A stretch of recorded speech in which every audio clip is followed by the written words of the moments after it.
তারেক রহমান সাহেব ওই 7 বছর বয়সে 100 জন তরুণদেরকে নিয়ে সেই কাঠের তলোয়ারি নিয়ে সে যুদ্ধ করতে গেছে এবং 4টা রাজাকার মেরে ফেলছে।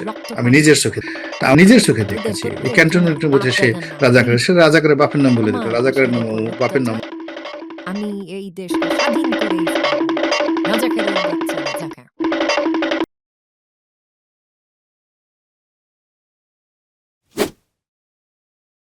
সবচেয়ে ছোট বয়সে আমি এই 4 জনকে কাঠের তরবারি দিয়েই এই রাজাকারগুলোকে নিধন করেছি। এই রাজাকারগুলো বাংলাদেশের উপর অত্যাচার করেছে, তাই আমি শিশু মুক্তিযোদ্ধা হিসেবে এদের উপর আমি চরম প্রতিশোধ নিয়েছি। You serious?